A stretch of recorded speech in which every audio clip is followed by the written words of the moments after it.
साहब, अभी हमारे युवा वक्ताओं का जोश आपने देखा। बहुत वक्ताओं ने सारी बातें रख दी और बात सुनने के लिए हम सब भी इकट्ठे हुए। मैं वो नटशल में अपनी बात कहना चाहता हूँ।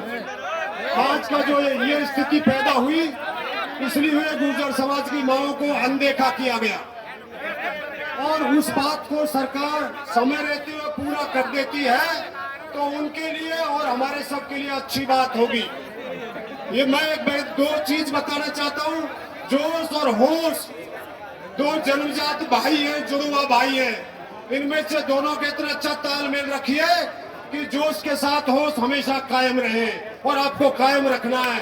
गुर्जर एक प्रगतिशील समाज है, ये कोई हिंसा में विश्वास नहीं करता है। राष्ट्र की सेवा, राष्ट्र की रक्षा महत्वपूर्ण योगदान गुर्जर समाज ने दिया है, जो किसी से अछूता नहीं है।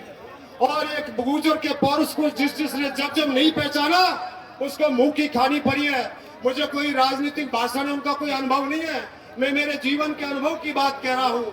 हमारे राष्ट्रीय लीडर सचिन पायलट साहब को दरकिनार करने की कोशिश पूर्ववर्ती सरकार अशोक गहलोत और उसके साथियों को, उसका नतीजा राजस्थान के गुर्जरों ने तख्ता पलट करके आज स्थिति पैदा कर दी।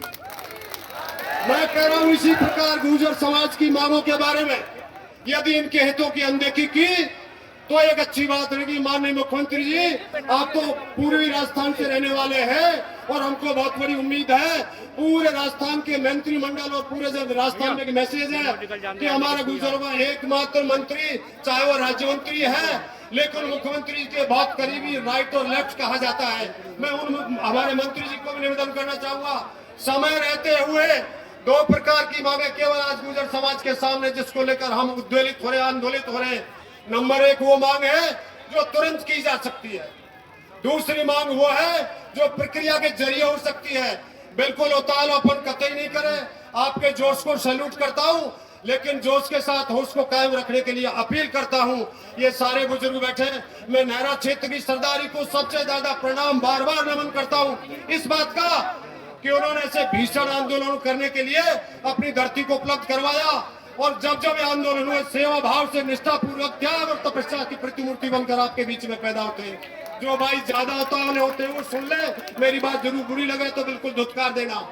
अपने घर की भूमि पर इनवाइट करके जब मैसेज देना कि हम मरने मारने को तैयार है, कैसा लगेगा आपको? जवानों, आपके होश को मैं डिमोरलाइज नहीं करना चाहता, मैं आपको प्रमोट करना चाहता हूं। और मेरे बाद के वक्ता जो मेरे सीनियर राजनीति में सब चीज में अच्छे से दूर दराज तक जाते हैं, उनको मैं अनुरोध करना चाहता हूं, कभी जोश में होश खोने की जरूरत नहीं है। जो निर्णय होगा, हमें उच्च उम्मीद है सरकार शाम तक निश्चित रूप से हमारे सकारात्मक कोई न कोई संदेश लेकर आएगी और सब लोगों के लिए अच्छा मैसेज होगा। यदि के परिस्थितिवश नहीं भी होगा तो संवैधानिक दायरे में गांधीवादी तरीके से हम अपनी बात कहेंगे। सरकार को चाहिए मंत्रिमंडलीय एम्पावर्ड कमेटी का तुरंत गठन करके तुरंत होने वाली मांगों को उनको स्वीकार करके हमको सूचना दे और जो प्रक्रिया में पड़ी है, उदाहरण के तौर पर सारे लोग मात्र मुख्य रूप से दो मुद्दे हैं।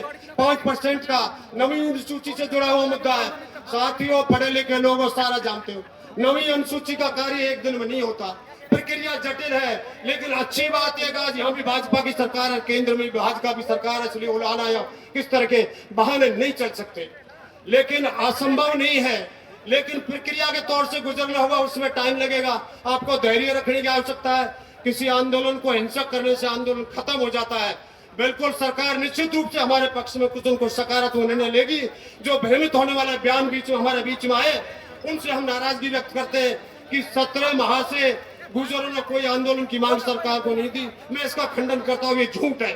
विजय बेसरा जी जो हमारे अध्यक्ष के रूप में बैठे, गुर्जर समाज के प्रबुद्ध नागरिक बैठे, इन सब लोगों ने मैसेज ऊपर तक पहुंचा दिया।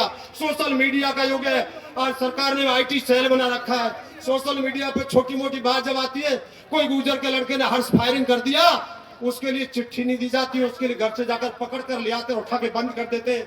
मैं सरकार को कहना चाहता हूँ इस मन से, सोशल मीडिया के जरिए आपको गुर्जरों की मांगों का पता लग रहा है, पहले से पता था, इसलिए आप इनकार नहीं कर सकते। आपको मांगों के बारे में ज्ञापन नहीं दिया गया या जानकारी नहीं दी गई। अभी भी वक्त है, माननीय मुख्यमंत्री जी पूरी राजस्थान से हैं, पूरी राजस्थान में आपकी इस धरा पर ऐसा आंदोलन होता है तो आपके लिए भी नेगेटिव होगा।